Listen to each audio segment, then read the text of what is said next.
Alors, selon les informations du Washington Post, Vladimir Poutine a exigé auprès de Donald Trump que Kiev cède la région de Donetsk. Moscou pose ainsi ses conditions. On va justement aller du côté de la Russie, rejoindre notre correspondant Charles Diwo et Gilles Parot qui sont sur place. Bonjour à tous les deux. Charles, Poutine en fait n'abandonne rien de ses revendications territoriales. Non, et Donetsk, c'est vraiment la revendication principale aux yeux du Kremlin pour pouvoir mettre fin à la guerre. Alors pourquoi ? Parce que Donetsk, c'est le centre économique de la région du Donbass, et donc sa prise par l'armée russe serait considérée comme une victoire, et surtout permettrait à Vladimir Poutine de beaucoup plus facilement justifier les quelques 3 ans et demi de guerre aux yeux de sa population. Il y a aussi un autre élément, vous le savez, Vladimir Poutine va se retrouver à la table des négociations avec en face de lui Donald Trump, et il a l'air d'être décidé à mettre toutes ces conditions autour de la table comme pour profiter de la bonne entente ambiante entre Donald Trump et Vladimir Poutine en ce moment.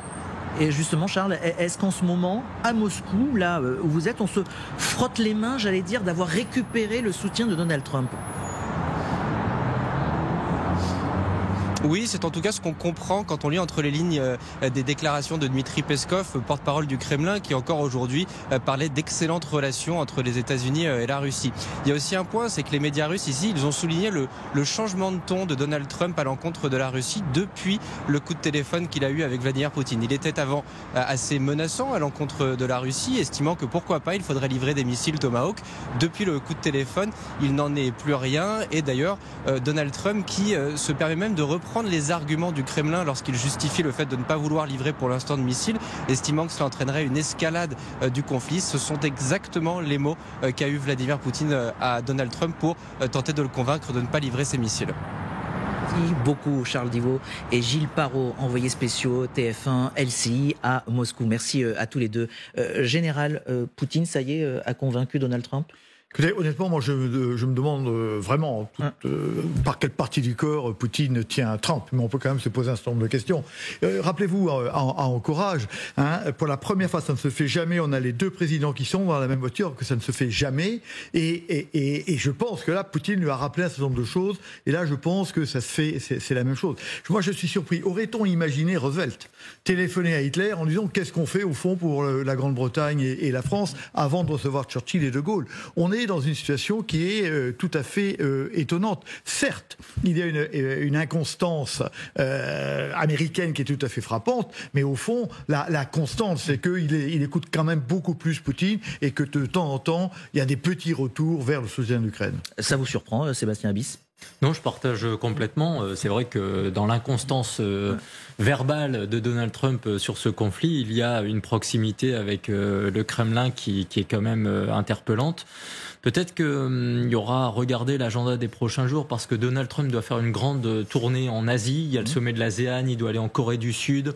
Il est en Malaisie, Corée du Sud, il doit avoir une escale au Japon. Donc cette fameuse rencontre sur le sol hongrois, sur le sol européen, bilatérale entre Poutine et Trump, comme a proposé le président hongrois Viktor Orban. Quelle va être la date ? Ils avaient annoncé sous une quinzaine de jours. On voit que la fenêtre de tir avant ce déplacement en Asie, c'est un peu court. Derrière, il faut voir. Et derrière, c'est vrai que Zelensky a proposé d'en être. Oui. Mais on sait très bien que le Kremlin...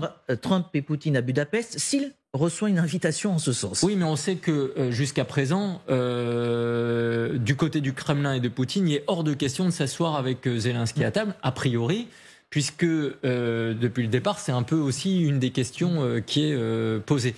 Une des demandes peut-être insistantes qu'on n'a pas clairement en on, c'est une vraie volonté de Poutine de dire à Trump tout l'après-négociation en cours, on gagne du temps, mais en fait il faut dégager Zelensky. On a vraiment l'impression que le Kremlin veut pousser Trump à faire un après-Zelensky pour négocier et ouvrir un nouveau chapitre, et ça posera des vraies questions pour l'Europe, de savoir comment on se comporte si Zelensky se fait déboulonner par une pression très forte de Washington, qu'il ne faut pas sous-estimer entre la pression qu'on lui met sur lui-même, l'accord sur les terres rares ukrainiennes, et lui forcer la main vis-à-vis de certaines concessions territoriales, c'est aussi l'affaiblir sur le front intérieur. Et sur le front intérieur, Zelensky n'a pas que des soutiens. Une partie de la population le soutient, mais Zelensky a fait tellement de ménage aussi à domicile qu'il y a beaucoup de personnes en Ukraine qui pensent pouvoir aussi le remplacer.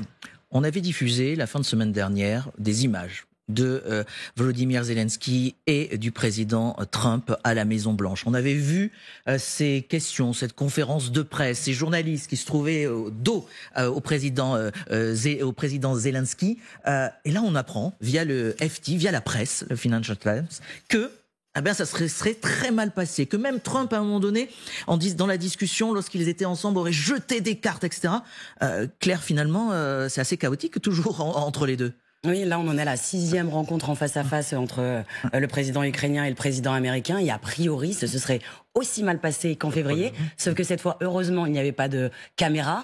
Ça avait fait beaucoup de tort au niveau médiatique, mais effectivement, 2 hauts fonctionnaires qui rapportent que le président américain aurait beaucoup juré, aurait repris effectivement beaucoup d'argumentaires du point de vue russe, notamment en expliquant que c'est une opération spéciale et que ce n'est pas une guerre, que l'économie russe, par exemple, se porte bien, alors qu'il y a encore une semaine, Donald Trump disait exactement le contraire. C'est un revirement qui est quand même assez étonnant, et on se demande aussi, est-ce qu'il n'y a que cet appel la veille qui a finalement joué? Est-ce qu'il y a aussi d'autres choses? On sait par exemple que Kirill Dmitriev a lancé cette idée d'un tunnel sous le détroit de Bering. Il souhaite faire du commerce avec les États-Unis, et ça c'est un discours que le président américain aime entendre. Je vous fais réagir, général. Juste écouter Donald Trump, c'était hier, donc quelques heures après cette réunion bruyante, chaotique avec Volodymyr Zelensky.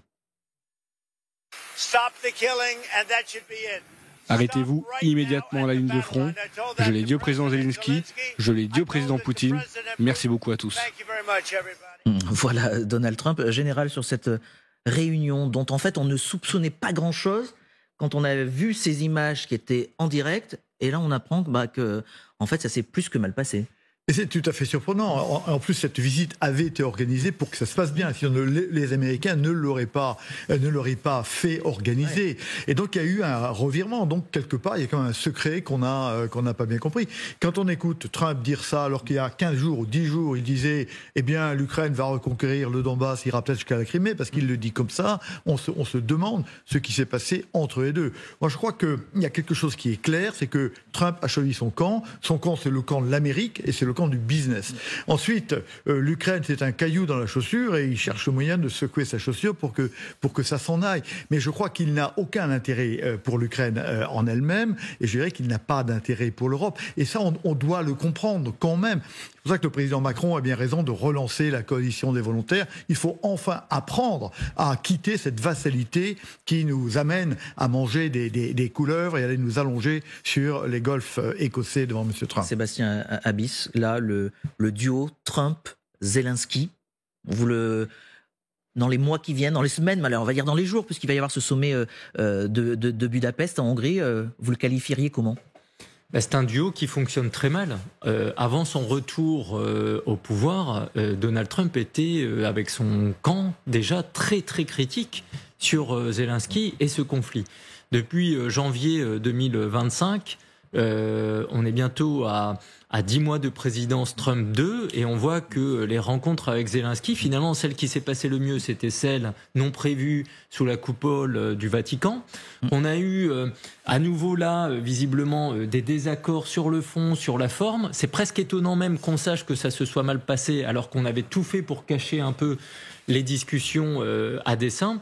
Ce qui est certain, c'est que ce conflit en Ukraine est plus que jamais un conflit pour les Européens.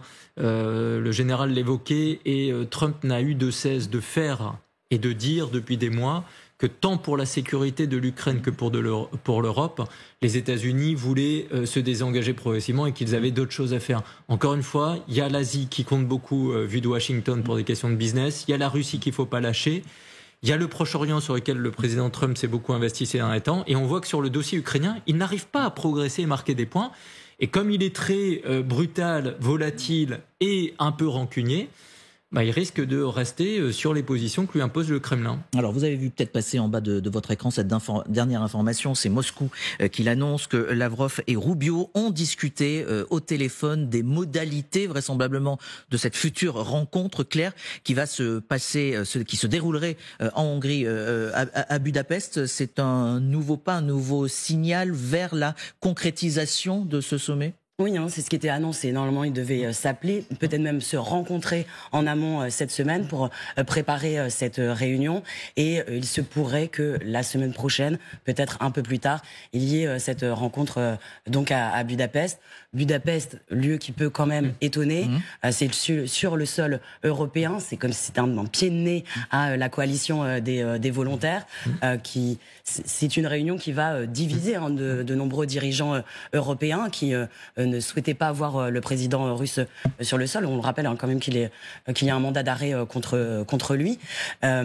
Et également la Hongrie qui n'a jamais été en défense de l'Ukraine, avec cette affaire par exemple des drones qui auraient survolé le territoire ukrainien, ou alors ces vétos qui ont systématiquement été mis à chaque fois que l'Union européenne essayait de sortir des aides pour des aides financières. En quelques mots, Sébastien Biche. Oui, non, pour compléter ce qu'a fort bien dit Claire, c'est aussi rappeler qu'en 1994, toutes les conditions post-indépendance Ukraine et souveraineté du territoire ukrainien se définissent sur le sol hongrois à Budapest, et que c'est vrai qu'il y a une symbolique presque aussi historique à ce que cette rencontre bilatérale Trump-Poutine se fasse sur le sol hongrois, qui plus est sans Ukrainiens si ça se dessine comme ça. Merci beaucoup à tous les trois d'avoir été avec nous. Je signale aussi qu'Emmanuel Macron annonce qu'il ira à Londres ce vendredi donc pour la coalition des volontaires.